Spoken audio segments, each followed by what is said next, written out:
Assalamualaikum and a very good day. My name is Erlane.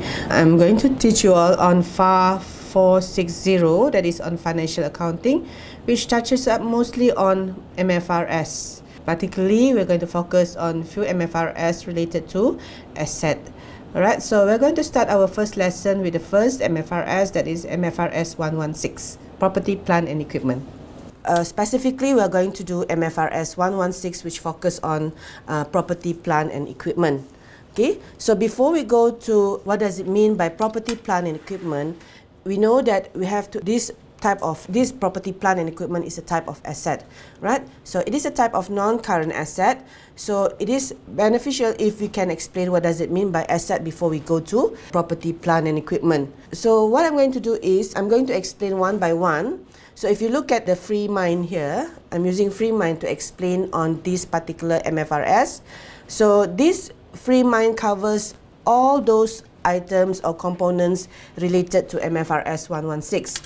So we're going to go through one by one, and as we go along, we're going to explain also, I'm also going to include tutorials to further enhance your understanding on that particular component. Right, so we're going to start off with defining what does it mean by asset. So if you go through the right part of this particular free mind, okay, so we're going to start off with defining what does it mean by asset before we can go to Mfrs 116, property, plant and equipment. Okay, so we're going to start off with this column, this part, right? So we look what does it mean by asset, right? So asset is resource or controlled by the entity due to past event. Okay, so anything that you purchase with the intention to be used in the business, so that is called as an asset. All right, and this asset should be able to bring future economic benefits. All right, so for example, if you purchase a group of inventories, for example, if you are selling cars, all right, so if you purchase a group of cars, right, with the intention to sell it back, right, so it will bring future economic benefit to your company. So that is an example of asset. Or you may want to purchase vehicle to be used in the business. So if you purchase vehicle to be used in the business, that is also known as asset. All right. Now asset can be further defined as non-current asset and current asset. So what does it mean by non-current asset and current asset, and what is the difference between these two type of asset? So if you look at current asset, that is asset to be realized, which is convertible into cash within next 12 months. Right? So cash, it is already cash in nature, so it is not convertible. So in that case, cash is an example of current asset.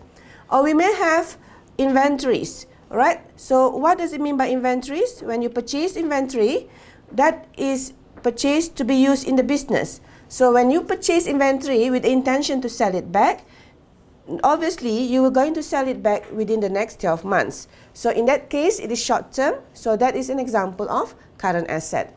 Okay?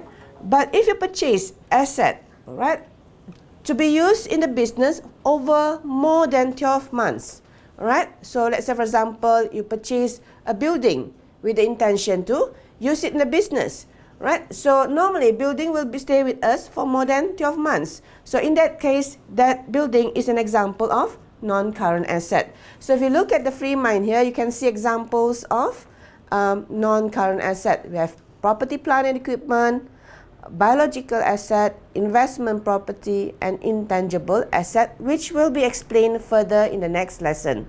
Alright, today we are going to focus only on property, plant, and equipment. Right, so this property, plant, and equipment falls under Mfrs 116. Right, so under Mfrs 116, they also provide the definition of PPE, right, property, plant, and equipment. So under PPE, there are three types of asset: property, land, and building. Right? So if your company purchase land, then that land is a form of property. If the company purchase building, then that is a form of asset to the company. So it falls under PPE. Now, if you look at the free mind here, it says including leaves.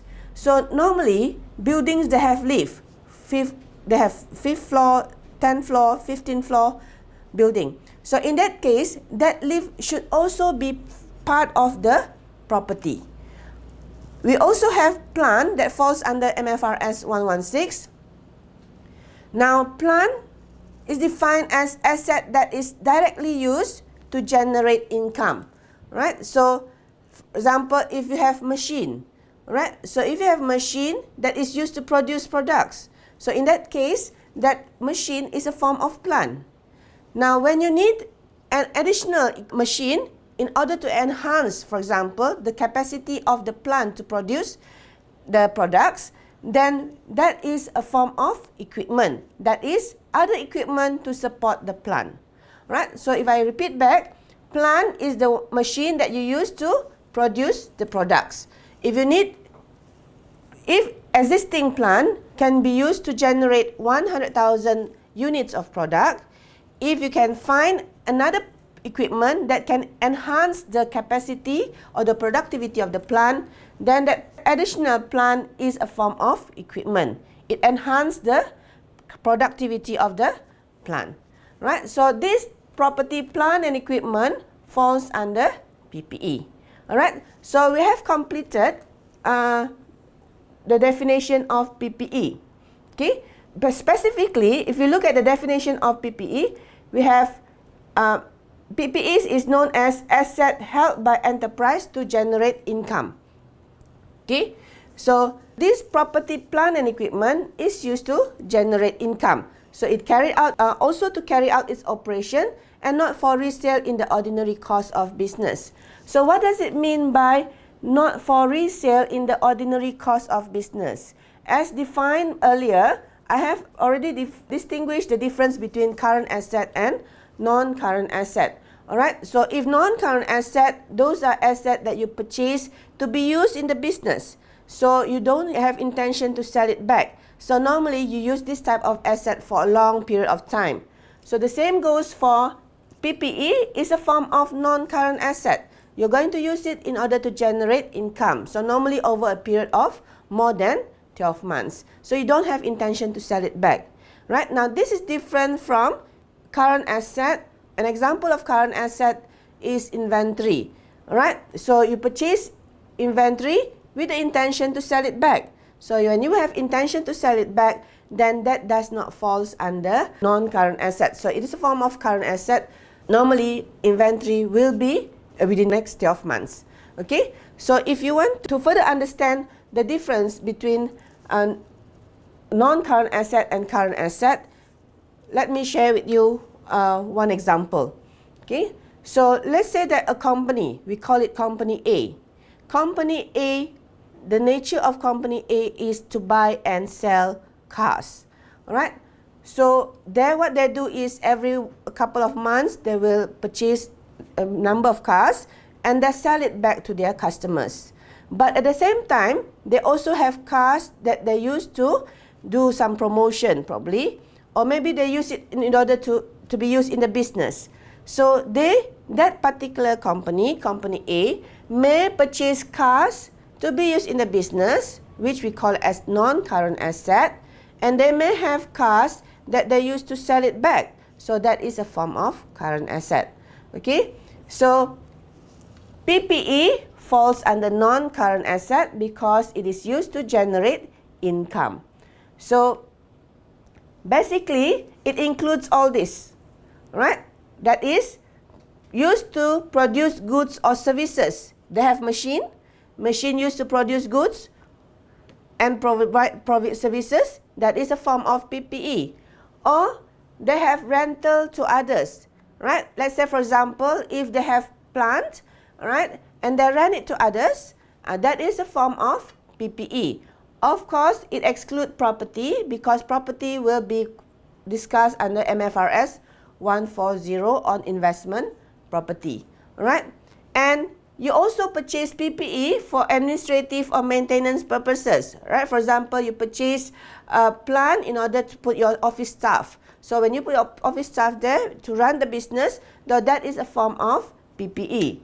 And it is one of the criteria is it has to be used for more than one accounting period. Okay, right, so we have completed the first component. So let's look at the tutorial number 1. So after defining what does it mean by asset and what does it mean by property, plant and equipment, let's do tutorial number 1. Right, so basically tutorial number 1 requests you to understand or provide answers on what does it mean by asset. Right, so if you look at tutorial number 1, Anas is a leading garment manufacturer, and due to the rapid expansion, the company acquired additional machinery on 1st January 2011 for 10 million. Okay, so this machinery was to be tested before it could be used. Following successful testing, an operating certificate was issued on 1st April 2011. The testing of the machinery and certification costs were 300,000. All payments were made immediately by check.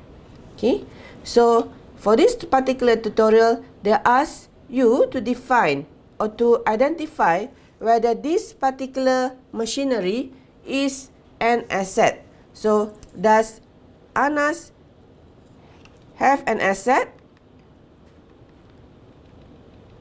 So the answer is yes, it is an asset. But before you can attempt the question, it is best for you to identify or provide the definition of an asset. So here, an asset is a resource controlled by the entity as a result of past event and from which future economic benefits are expected to flow to the entity. Okay, which is similar to what I have shown earlier in the free mind that provide the definition of asset. So once you have provided the definition of an asset, then you can identify whether the machinery is an asset, and we know that that machinery is to be used for more than one particular accounting period. Alright, so, and it is going to be used in the business. So yes, the answer is the machinery is an asset. It is a physical resource which is in the form of steel structure purchased by Anas, which is based on past event. So this resource is to be used at the discretion of Anas to manufacture garments of which is expected to result in the flow of future economic benefits from the customers. Right, so when you attempt the exam question, basically, before you can provide the answer of whether that machinery is an asset, please define what does it mean by an asset first. Right? So once you have provided the definition, then you can identify whether that machinery or that particular plant or property in the question stated is an asset or not. Okay? So the key point is that if the asset can be used in the business, right, in order to generate future inflow, that particular item is an asset. Okay. Next, we look at the next question in tutorial 1, whether this asset is a form of PPE. Okay. Right. So we know that PPE have 3 items. Okay. We have property, we have plant, and we have equipment. So this machinery is obviously, okay, so if you look at the question, the machinery is obviously a form of PPE. Why? Because it has physical form, right? We can see the nature or how the machinery looks like. It is used to convert raw materials into finished goods. So based on the free mind that we have reviewed just now, PPE, one of the benefits or the use of PPE is for the production of goods and services. So it is used to convert raw material into finished goods, which is held for the use in the production, and it is to be used for more than one reporting period, which is 15 years. Okay. Next, under tutorial 1, they ask us whether explain when the machinery can be recognized and included in the financial statements. The 2 answers, okay, the 2 conditions. There is a future economic benefits associated with the item, meaning that when you purchase or when you acquire that machinery will provide you future economic benefits, right? Meaning that money will be coming into the business, And this machinery, the purpose of buying this machinery is to produce goods and then ultimately generate income for the company. Okay. And also, the machinery can be recognized as PPE because the cost of the item can be reliably measured. Right? So what does it mean by the cost of the item can be reliably measured is that basically fixed asset or any items that we purchase, right, in the business, it is monetary valued. Right? Meaning that we can actually define or we can actually determine the cost of acquiring that particular item. Alright? But there are certain items that may not be able to measure reliably. Maybe because it is one of the kind, right? Somebody has invented that particular item and nobody knows the value of the item. So in that case, that it is not reliably measured. Alright? So, but most of the items now, we can determine the cost of the item. So if we can determine the cost of the item, then meaning that the cost of the item can be reliably measured. Alright, so we have completed tutorial number 1. So we're going to proceed to the next component. Okay, so let's go to the next part. Right, so once we have understand what does it mean by asset and what does it mean by PPE, so we need to know how to recognize whether this item falls under PPE. Alright, so under the recognition criteria, to identify whether an item is a PPE or not, following tutorial number 1, it provides probable future economic benefit and the cost can be measured reliably. So what does it mean by probable inflow of future economic benefit? Right? So it assess the degree of certainty based on the evidence available at the date of initial recognition. Meaning that when we purchase that item, alright, if we know that to a certain extent that there will be future economic benefits, right? For example, if we purchase a bulk of products and we know that we are going to sell it to the customers, alright? So we know that there is money coming in, alright? So in that case, there is a probable inflow of future economic benefits. So probable that the risks and rewards attached to the asset have actually passed to the entity, right? So once we have purchased the goods has passed to us, and then we know that it's going to be sold to the customers. So there is a probable inflow of future economic benefits. Then we have the cost can be measured reliably, as mentioned in tutorial 1 just now, right? If we can identify the cost, how much money that we have used to acquire that particular item, and we know we can determine the cost of the item, then that cost can be measured reliably. The most common way of identifying the cost is through exchange transaction, that is at arm's length transaction. Right? So what does it mean by at arm's length transaction? Alright, so let's say that, for example, there is a buyer and there is a seller. Alright, now that seller wants to sell an item, right? For example, a machinery. And the value of the machinery, for example, is 10,000. Alright, so if the seller wants to sell the item at 12,000 and the buyer agreed to pay 12,000 to acquire that item, then it is agreed upon both parties, so we call that as an arm's length transaction, when the buyer and the seller agreed on a particular price on a particular item. Alright, so if let's say the buyer wants to sell at 12,000 and the buyer doesn't agree, alright, so meaning that there is no arm's length transaction agreed upon both parties. Sometimes we have situation where the buyer is forced to buy the item, right? So if it's by force, right? For example, if the seller wants to sell at 12,000, the buyer only willing to pay 10,000, but for certain reason, the buyer is forced to buy the item at 12,000, so that is not agreeable by both parties. So we cannot really say that there is an arm's length transaction. All right, an arm's length transaction only occur when both parties agreed on that particular price.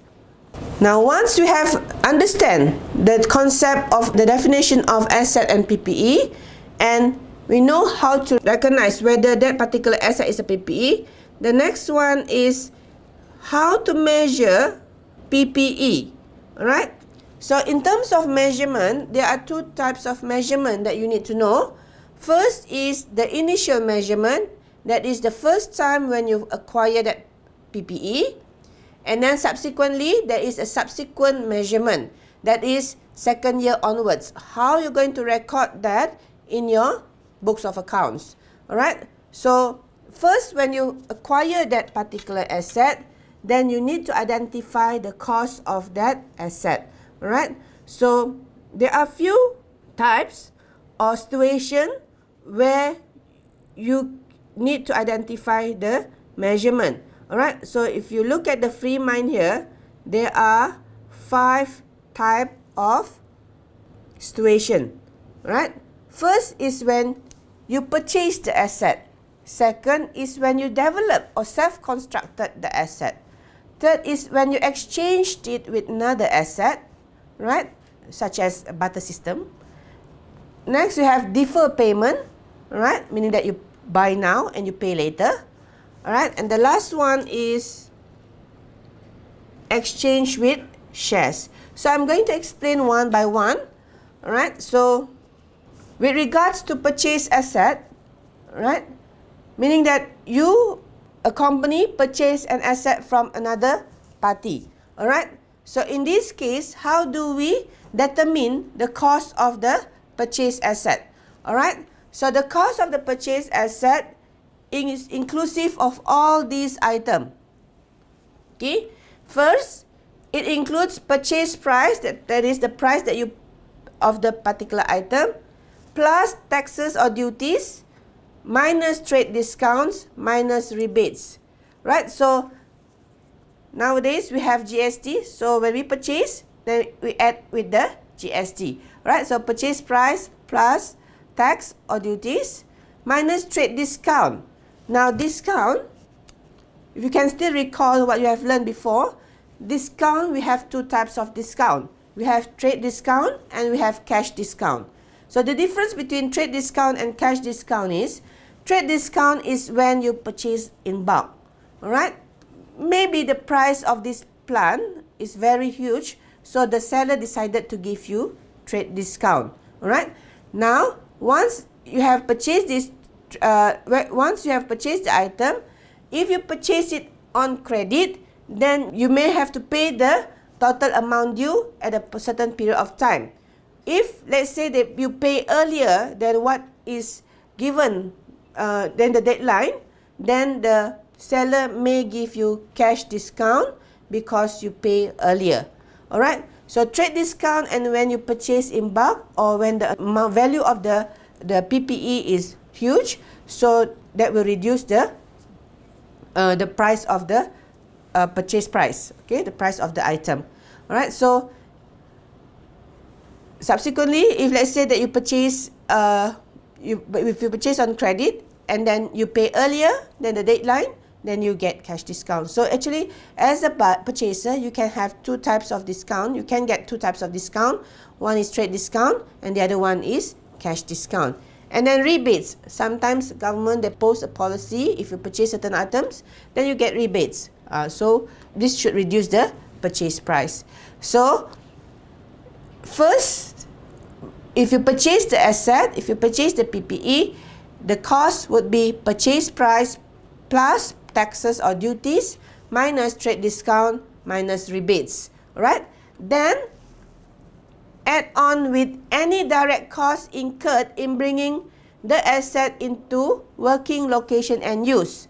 Alright, for example, installation cost. So installation cost is when you purchase a plant and then you bring it to your office and then you install it on the wall. Alright, so you cannot have air condition placed on the floor because it will not fit the purpose of why we have aircon.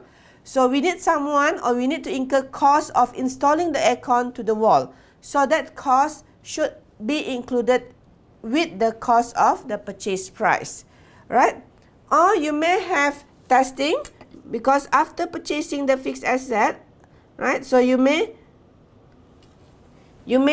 need someone to come and test whether that machine is working appropriately. Alright, so that cost of costing should also be added up to the purchase price.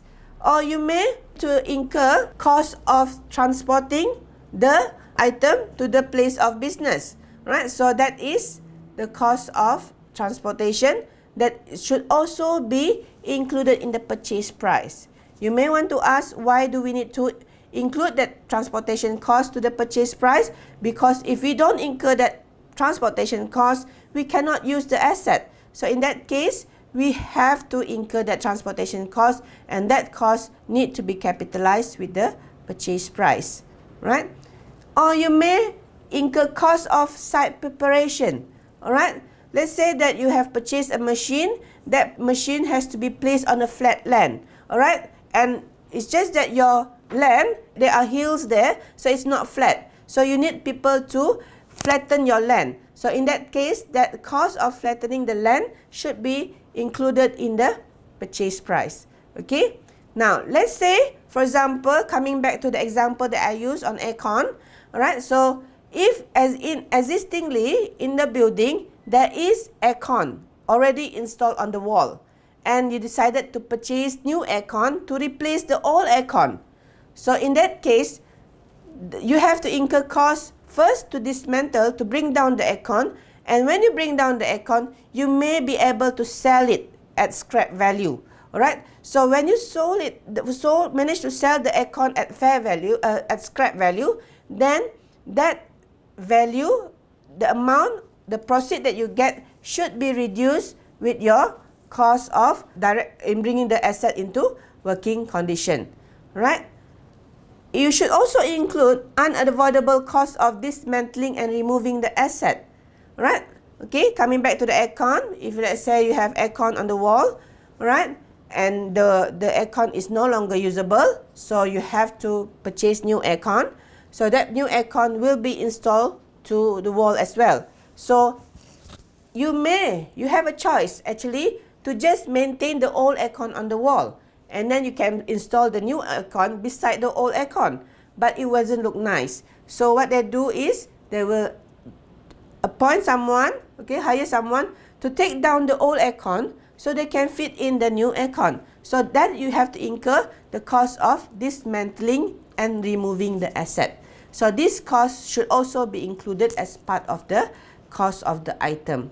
Okay, when I say included in the cost of the item, meaning that we should capitalize. So we will open a fixed asset account, right? For example, plant account, and in that account we should include all these costs.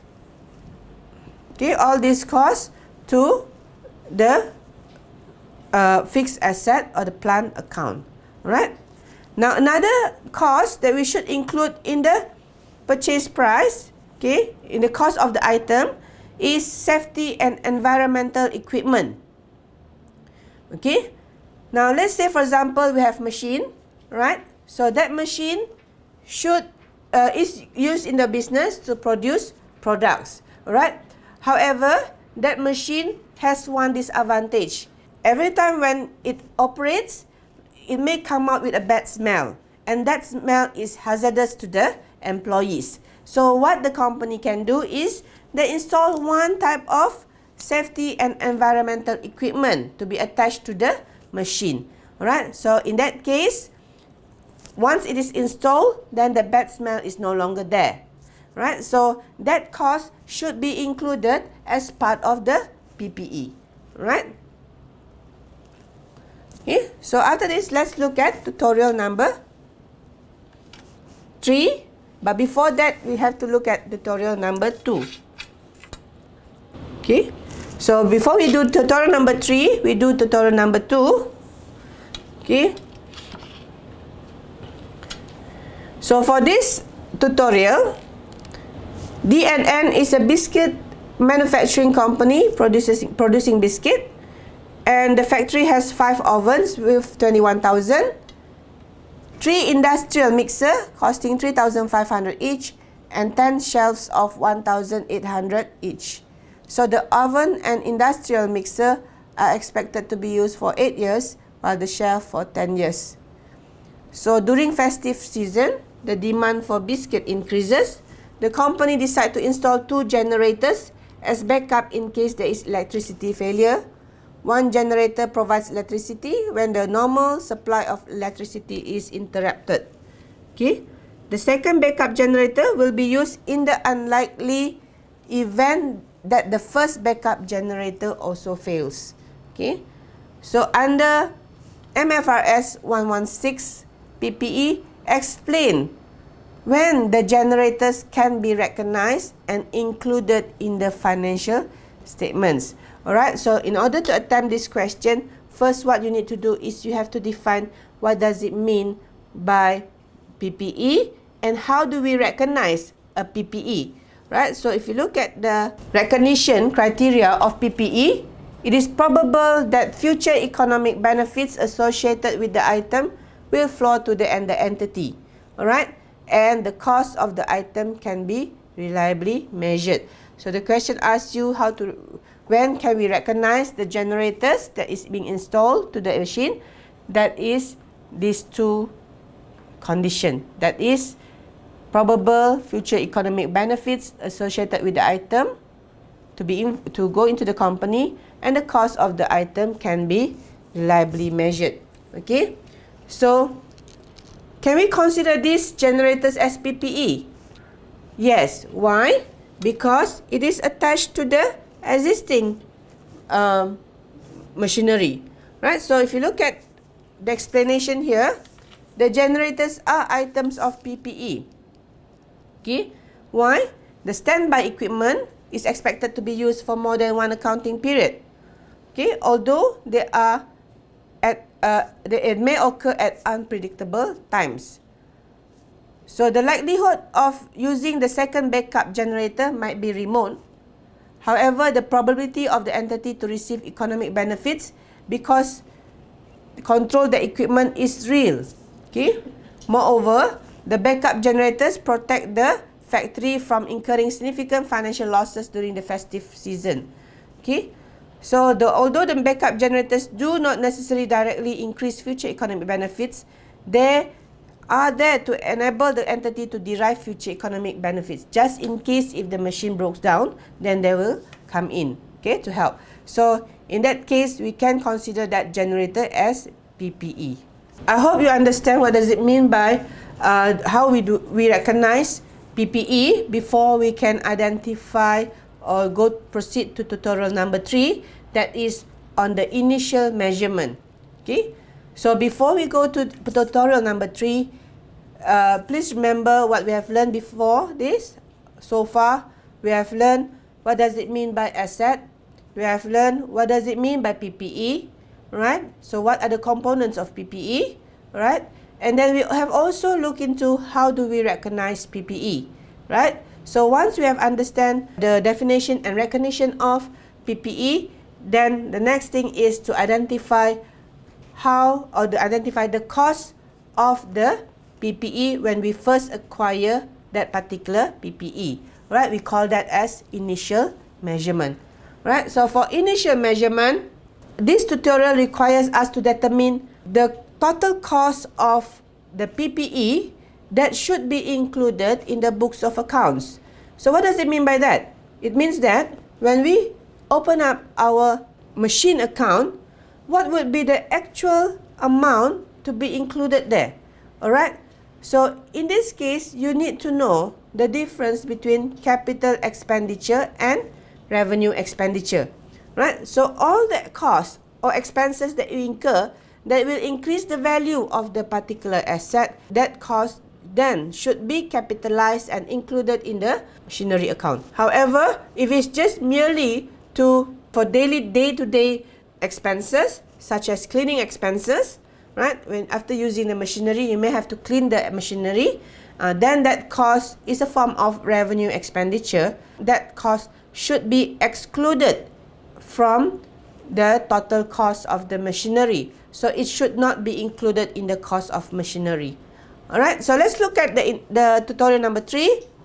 On 1st January 2011, AB Noodles Manufacturing Berhad purchased a machine for making noodles for 50,000, paying a check for the purchase. Then on 2nd January 2011, they purchased another machine for 40,000 in order to cater for the increase of sales in the business. The total transportation cost to bring the machine from the supplier to the factory was 7,000. Okay, this is the transportation cost. And to install it cost 5,000. So this question requires us to determine what is the total amount of cost that should be included in the cost of the machinery. So this table shows the answer. That is the amount or the cost that we should include as part of the cost of the machine, right? Which is purchase price plus transportation cost plus installation cost, making that the total cost of the noodle machine as 102,000.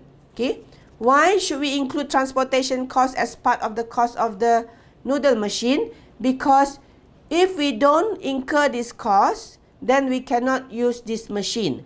So whether we like it or not, we have to incur this cost to bring the machine from the seller's place to our place. So when there is no choice, we have to incur this cost, so it will be capitalized and form part of the cost of the noodle machine. Why do we include installation cost? Because if we don't install it, then we cannot use the machine. So whether we like it or not, we have to incur cost of installing the machine at our place of business. So these costs have to be capitalized. Okay? So we have completed explanation on the purchase, on the initial measurement of purchase asset. Alright, so initial measurement of purchase asset including the purchase price plus any direct cost incurred in bringing the asset into the working condition and intended location, plus unavoidable costs of dismantling and removing the asset, plus safety and environmental equipment, okay, which form part of the machinery. And we have also done tutorial number 4. Now we proceed to the next type of asset, which is self-constructed. Alright, meaning that instead of buying the asset, buying the PPE, we develop or we construct the asset ourselves.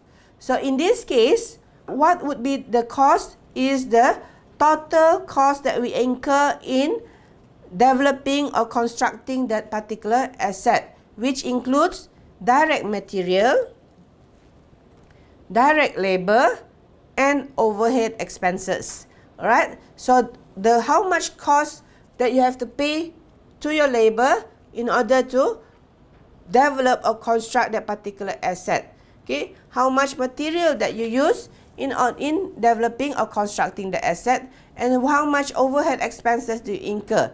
So add up all together, that will form part of your self-constructed cost. It also includes borrowing costs until the asset is ready for intended use or completed. Alright, sometimes when we want to construct an asset, we may borrow money from the bank.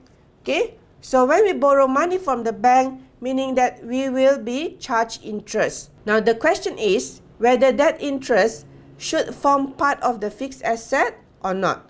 Alright, so the answer is, if you have purchased or if you have borrowed money from the bank in order to construct an asset, a PPE, right, the interest charged by the bank will be capitalized from the first day of borrowing the money until the asset is ready for intended use, right? If your asset, you started to construct your asset on 1st January 2015 and it is expected to complete on 1st July 2015, and you have borrowed money from the bank for over a period of 2 years, that is from 1st January 2015 up to 31st December 2016. So from 1st January 2015 up to the date when you completed your asset, that is 1st July 2015, that interest charged within that period should be capitalized along with the cost of the asset. Okay. Subsequently, after the completion of the asset until the end of the loan period, that is 31st December 2016, the interest charge will be considered as a normal expenses on interest charge. So we are going to charge that in our profit and loss account. Just be careful that when you want to determine the borrowing cost, the borrowing cost that will be capitalized with the cost of the asset will be from the day you start borrowing, that is the day you start constructing the asset, until the day that the asset is completed, right? So from that period, within that period, you have to capitalize. After that, you have to consider it as an expense charged to the statement of profit and loss. Now, the third type of asset, okay, is exchange with asset, right? Meaning that instead of buying that particular asset, we exchange it with another type of asset. For example, I am interested to acquire a machinery. Another party is interested to acquire a building. So we want to swap, right? So I will get the building, he will get the machinery. So that is exchange asset with asset. So how do we determine the cost, right? So first, you take the fair value of asset brought in. Alright, so if I want to let go of my machinery because I want a building, and the other person wants a machinery and is willing to let go the building, and we have agreed to swap, so the value that we should include in our books of accounts will be based on the fair value of asset brought in. Alright, so let's say my machinery costs 100,000 and the value of the building that the other person wants to let go is 120,000.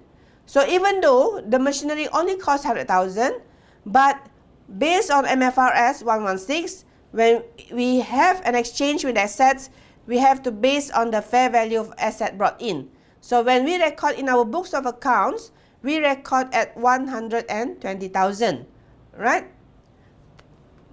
If we have commercial substance and reliably measured, most of the assets would have these components, meaning that it is sellable and the cost can be reliably measured.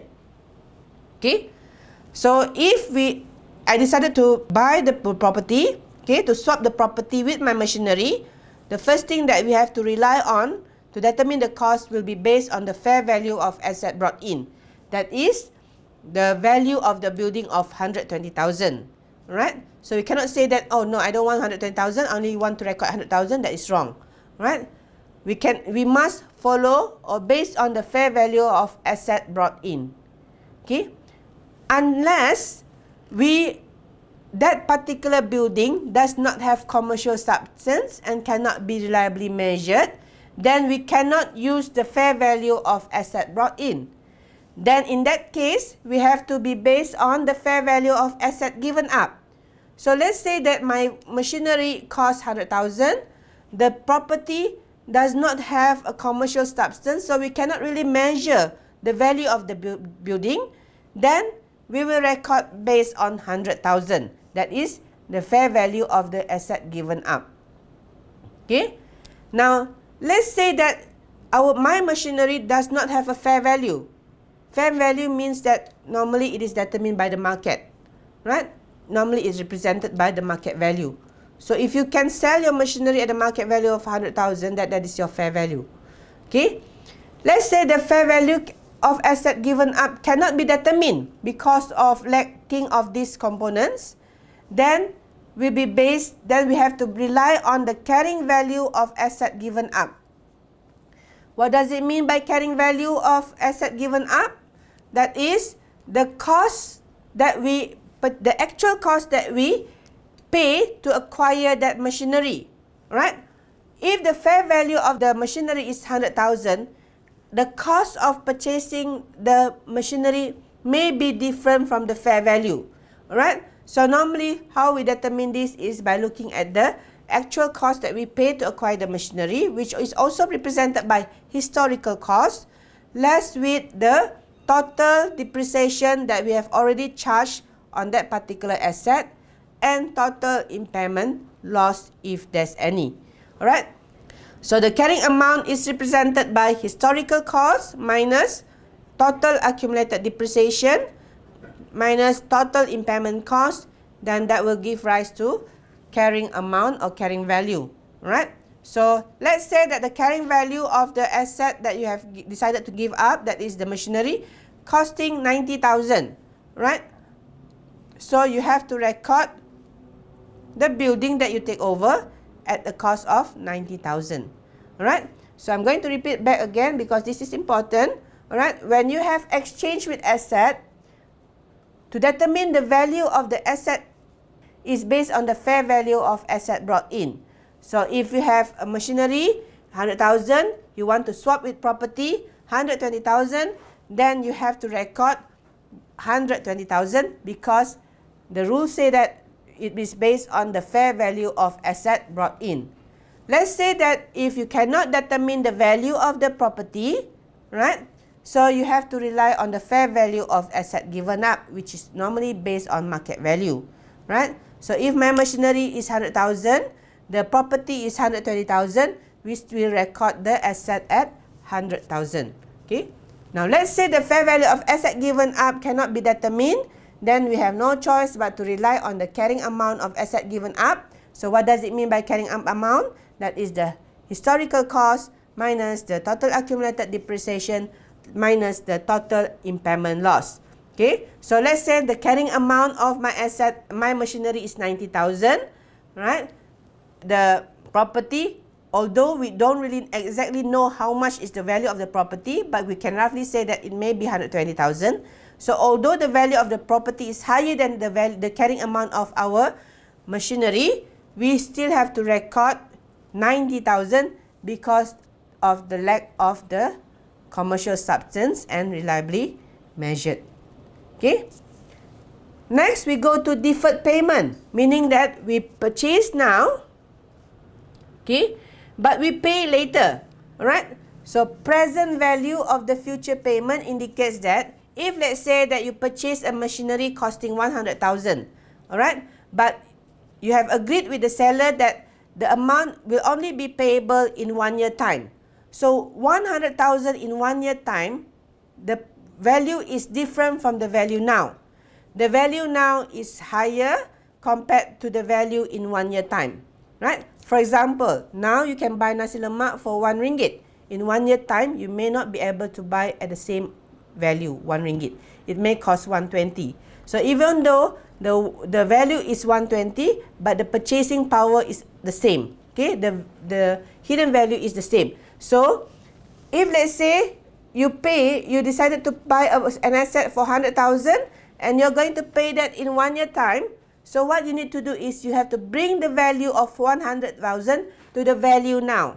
So, normally we rely on the annuity table or the present value table to determine what is the value of 100,000 now. So, 100,000 in 1 year time, if you look at the present value, would be around 99,000 plus, right?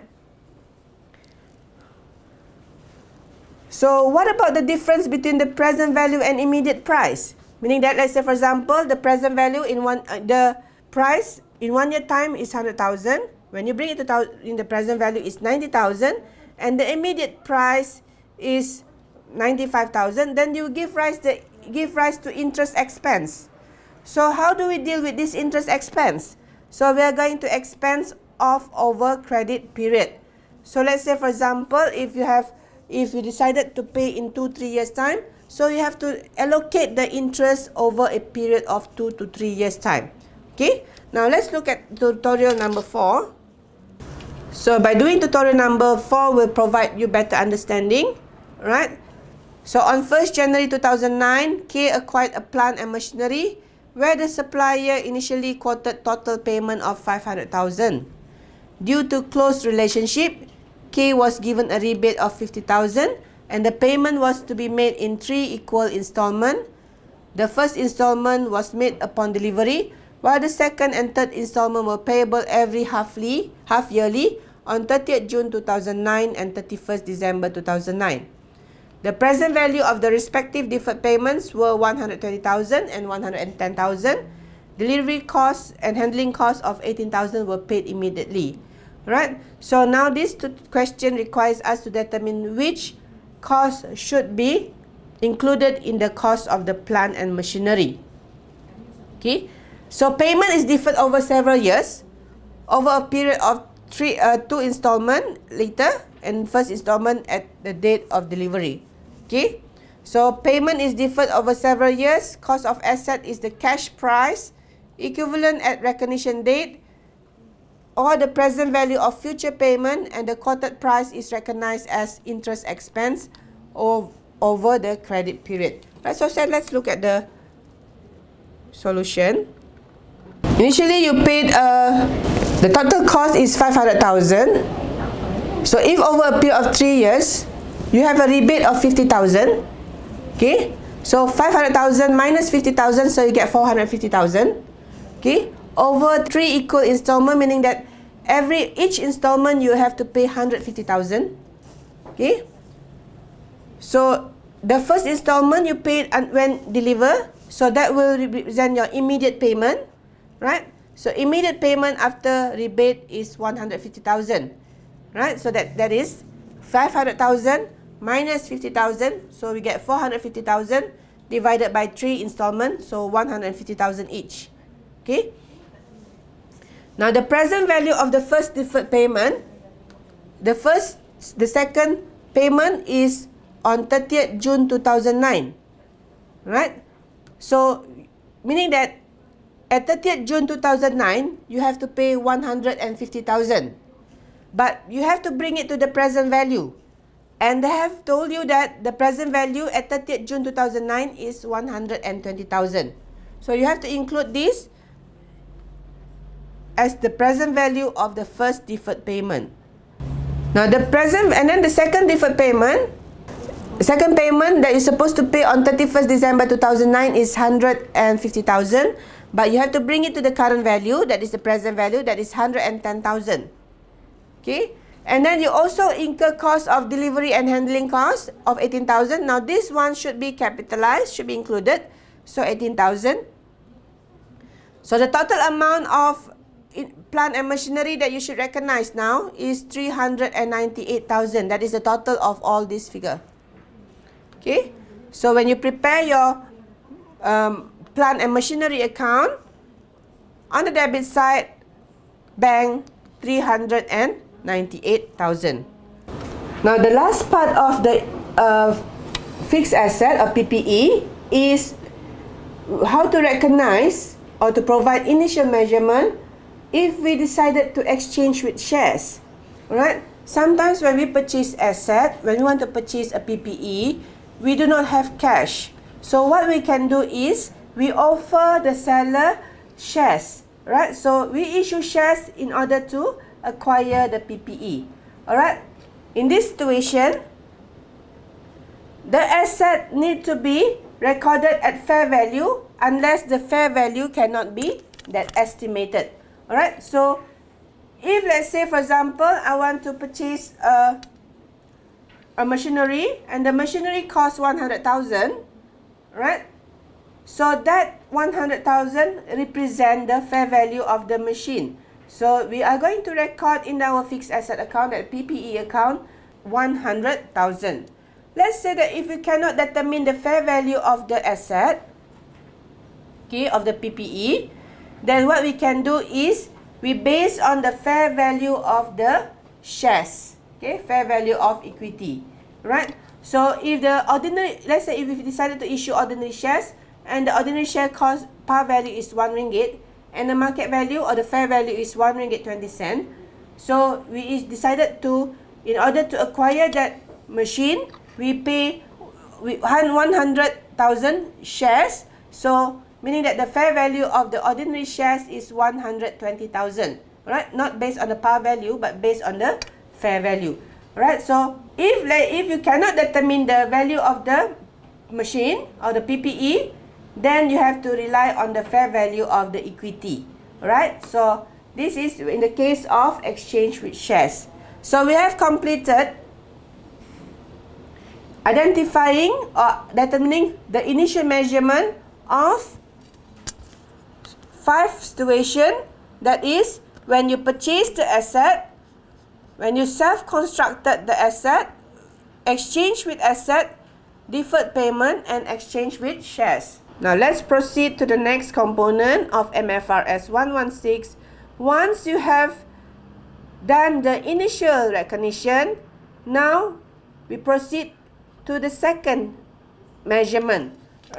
Initial measurement, now we proceed to the second measurement. Right? So when you first purchase your PPE, we have to record based on the initial measurement. Second year onwards, you're going to record the asset or the PPE based on the subsequent measurement. Right? So from second year onwards, you have the choice. A company has the choice to record the non-current asset either based on cost model or based on revaluation model. Right? So a company has the choice, right, allowed by MFRS 116, to either record at cost model or record at revaluation model. So what does it mean by cost model? Right? So cost model is when a company record the PPE at carrying amount. So carrying amount is, how to determine carrying amount is historical cost minus total accumulated depreciation minus total accumulated impairment loss. Alright? So historical cost is the actual price that we pay when we acquire the PPE. Alright? So in order to further understand this cost model, let's look at tutorial number 5. Okay? So this is tutorial number 5. Puncak Maligai Berhad owned the following asset on 31st December 2011. Alright? So they have given us the table. Purchase of office equipment, we purchase at the cost of 400,000. Total depreciation provided is 158,400. It has 10 years useful life, and if we sell it off at the end of the useful life, we will get 4,000. So if the company's policy is to provide depreciation on non-current asset on a straight line basis over the useful life, full year depreciation is provided in the year of purchase and none in the year of disposal. Right? So let's attempt this question. First, to prepare the journal entries to record depreciation expense of office equipment for the year ended 31st December 2012. Now, before we can prepare the journal entries, we have to determine the amount of depreciation charged each year. Right? This amount is the total depreciation that the company has charged from the beginning or from the purchase of the fixed office equipment until the previous current accounting period. Alright?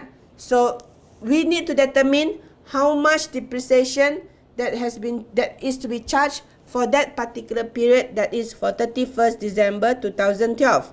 Alright? So to determine the depreciation, that is the cost, because we are using straight line method, so the cost 400,000 divided by the number of useful life 10 years, okay, minus with the scrap value. Okay, to determine depreciation is 400,000 minus the residual value or the scrap value divided by number of years. So each year you're supposed to charge total depreciation of 39.6. Okay, so this is the total depreciation charge for that particular period. Okay, so to record the journal entry, debit depreciation and credit accumulated depreciation. This depreciation will be charged to the profit and loss statement. Okay, 39.6. Accumulated depreciation will serve as a contra account of the machine, of the plant and equipment in the statement of financial position. Okay. Then they ask us to show the statement of financial position extract as at 31st December 2012, that is just a part of the statement of financial position showing the plant and machinery, right? So the statement of financial position as at 31st December 2012, office equipment is 242. So how do we determine this 242? Let's look at the workings here. Cost is 400,000, 400. Accumulated depreciation from the date they purchased the asset until the last accounting period is 158.4. So how do we determine 158.4? It has already been given in the question. This one. Then minus the current depreciation. So you get 241.6.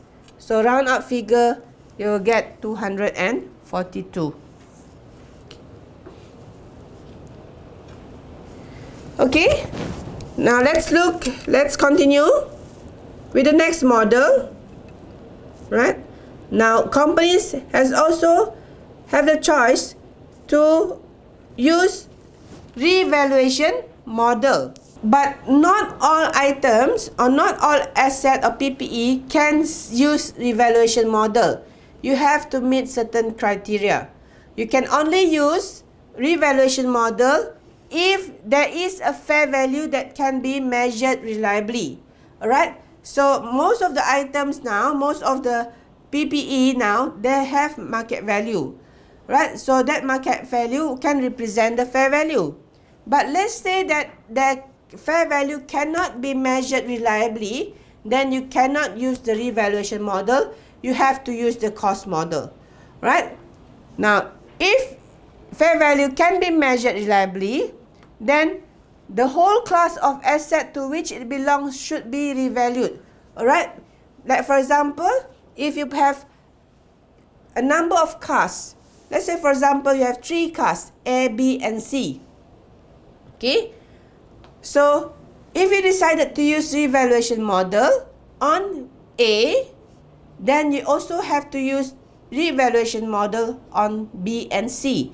You cannot have revaluation model on one particular asset and another asset use another type of model.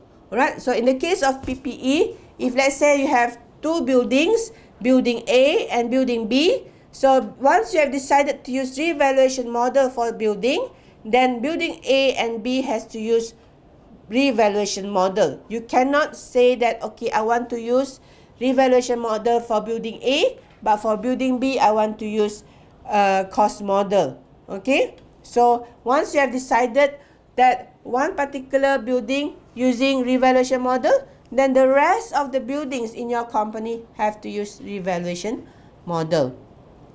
Okay? And another criteria, another condition, criteria that you use, if you want to use revaluation model, is you need to carry it out regularly. Meaning that, okay, every 3 years I'm going to revalue my building.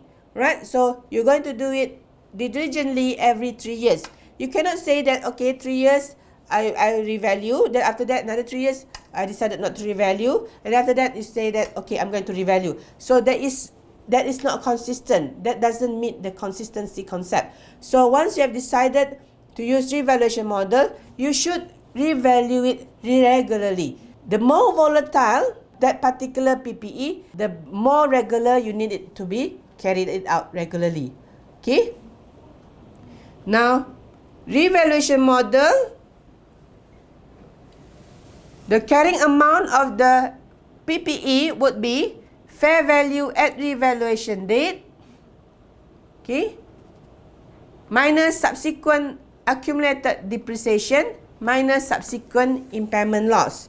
Right? So let's say for example, if the cost, that the historical cost that you have purchased, that you have incurred in order to buy a building is 100,000. Okay? So you decided to revalue that building. Okay? So that building cost, when you revalue it to 120,000. Right? So instead of recording 100,000 in the building account, you now want to record it to 120,000. So that 120,000 is your carrying amount. Let's say that the building is depreciable. Okay, you want to depreciate it. So before, every time when you depreciate, right, and every time when you revalue, right, you will actually calculate the depreciation.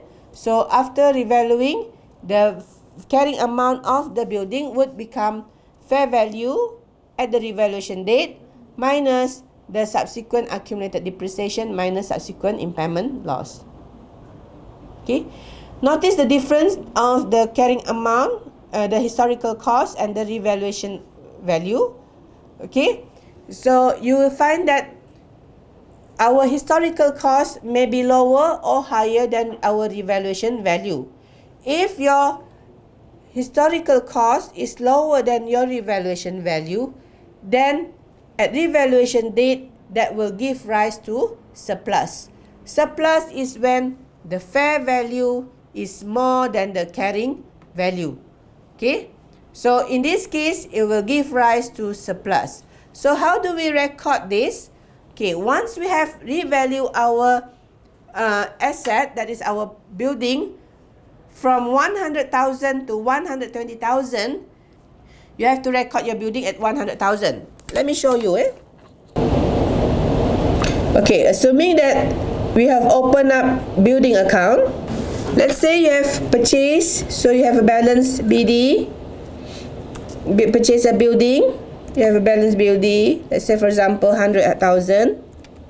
Okay, and now you decided to revalue your asset, your building account to,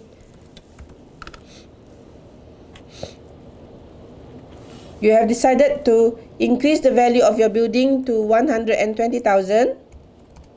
So this will represent your carrying amount of the building at the end of accounting period. So when you revalue upwards 100,000, meaning that there is a 20,000 difference on the debit side. So this 20,000 represent your asset revaluation reserve.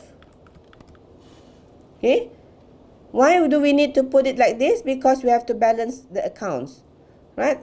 So once you have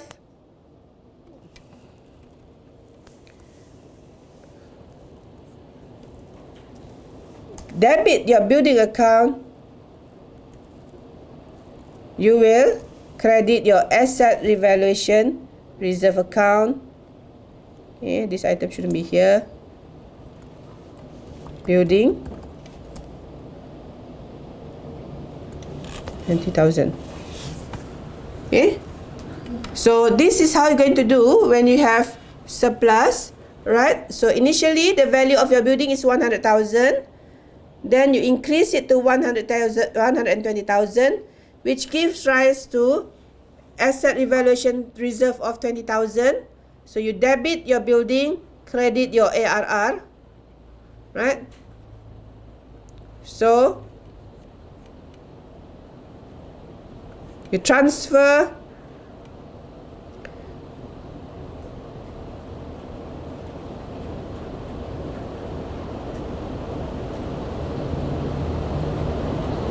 okay, so you debit your building, credit your ARR.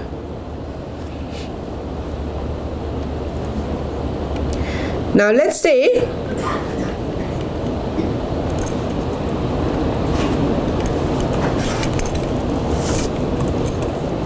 in subsequent year,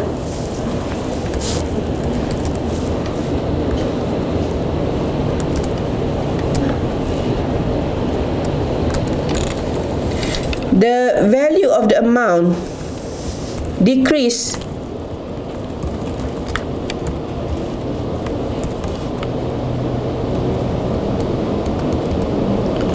to 90,000. Okay, so how are we going to do this? Meaning that the asset evaluation reserve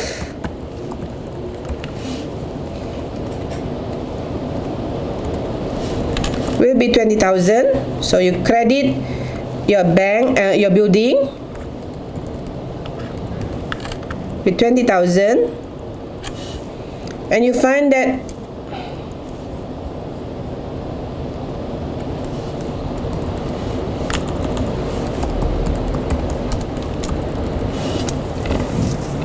your ARR will be debit 20,000. Right? Now, if you look in detail the building account, there is a deficit or a shortage of 10,000. Now, this 10,000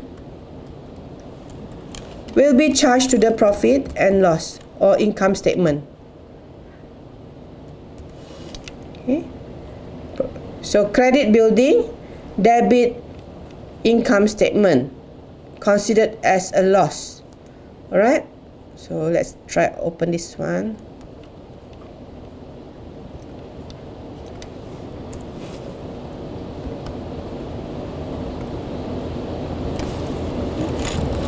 Profit and loss or income statement account.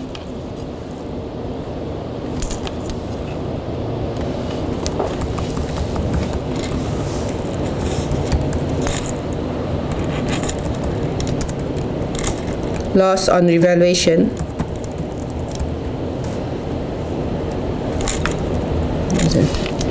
Alright. Why can't we charge to ARR account 30,000? Because the rules say that we cannot have a debit ARR. So in this case, the maximum amount of asset reduction that we can use to reduce our ARR is equivalent to the revaluation that they have made earlier. Right? So any difference we will record at charge to profit and loss account. So let's just extend a little bit more. If let's say, okay, so we bring it down to next year. So this is 90,000, and we revalue back, and we revalue it to 100,000, meaning that there is an increase in the value of the building. So we will debit credit building with ARR,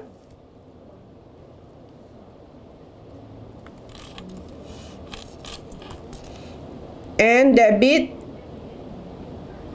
I have made a mistake. We will debit building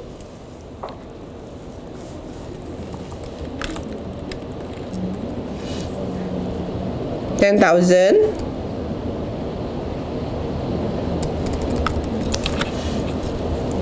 and credit ARR.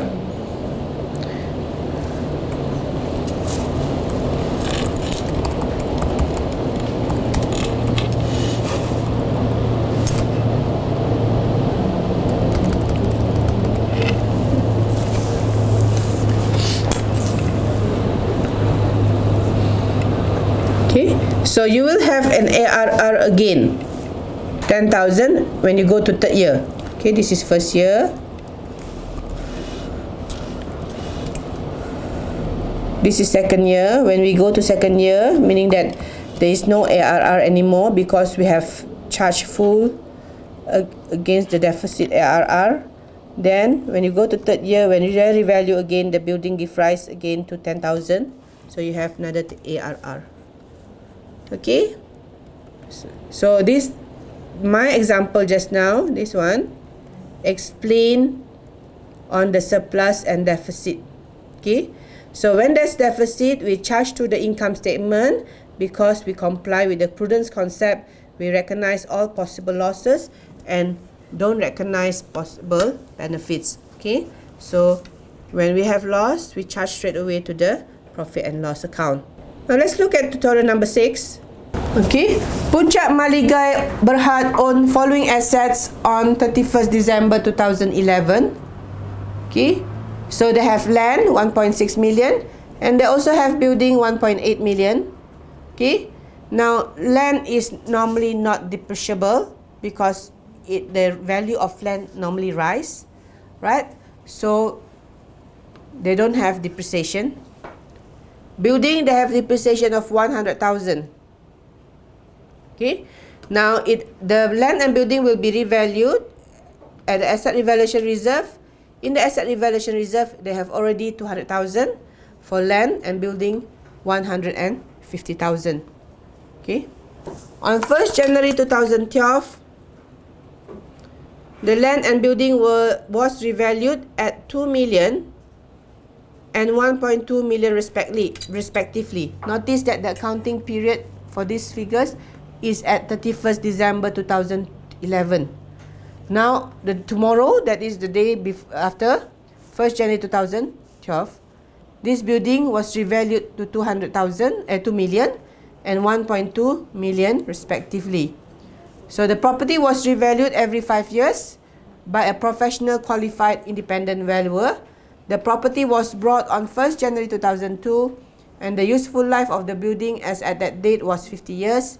As at 31st December 2011, the surplus from previous revaluation of land and building was 200,000 and 100,000 respectively, meaning that they have already prepared the revaluation account for land and building.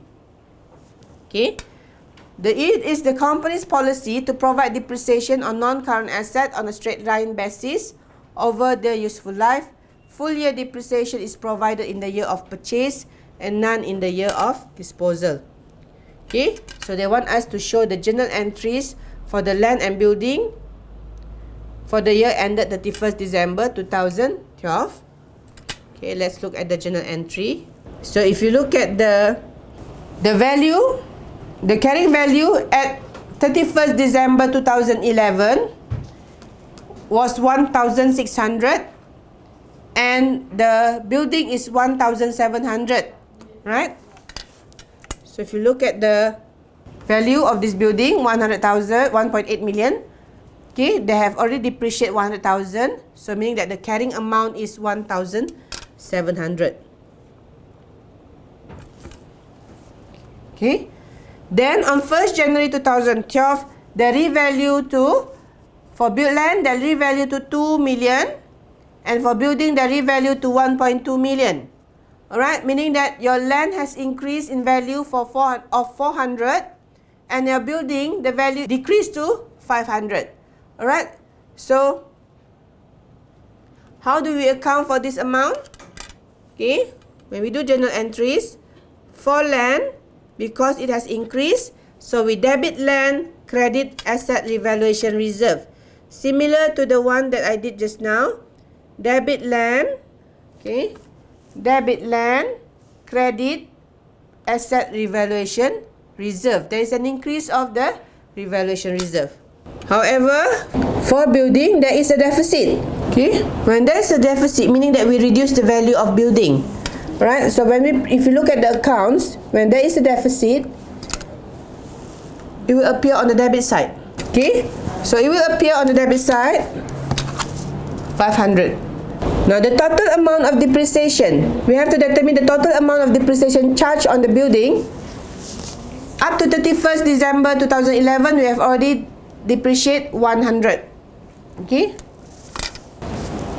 So what we need to do is we have to transfer that depreciation back to the building account because we want to determine the amount that we should charge to the statement of profit and loss. Okay, so we debit accumulated depreciation, we close off the accumulated depreciation account and credit our building 100. Notice that our asset revaluation account reserve as at 31st December 2011, there is 150,000. But there is a decrease in the revaluation, 500. Right? So if you prepare the accounts, it will look something like this. Balance BD as at 31st December 2011, it shows 150. And then the deficit is 500, right? So 500, but we cannot charge 500 in the ARR account. So meaning that here we can only put building maximum of 150. So here we put at 350. Okay? Because balance BD is only 150, but we have a loss on revaluation of 500. So we can only cancel or charge to ARR 150 because we cannot cancel more than what it has here. Otherwise, it will have a debit balance. And ARR is a reserve, shouldn't have a debit balance. So the difference, 350, will be charged to the income statement or profit and loss account. Right?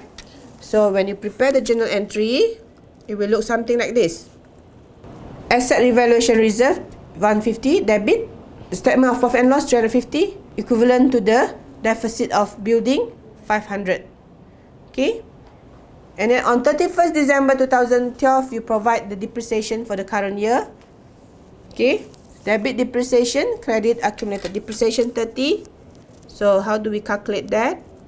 Okay? That is based on the new revaluation value, 1,200. Okay? Divide by 40 useful life. So you have 30. Right? Then you provide the double entry. Debit depreciation, credit accumulated depreciation. Next, they want us to show the statement of financial position extract as at 31st December 2012 after taking into consideration all the above transaction. So the extract. For land, the value is 2,000 based on the new revaluation value. Building, the value is 1170, that is based on the new revaluation value minus the depreciation of the year.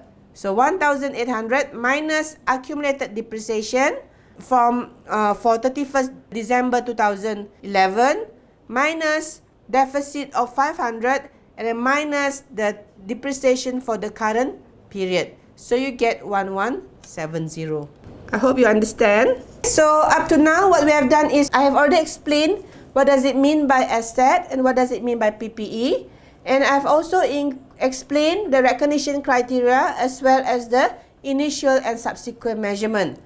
In our next lesson, we will be continuing with MFRS 116, where I am going to explain to you further on the content of MFRS 116, that is on the depreciation, impairment loss, and how do we account for derecognition and subsequent expenditure.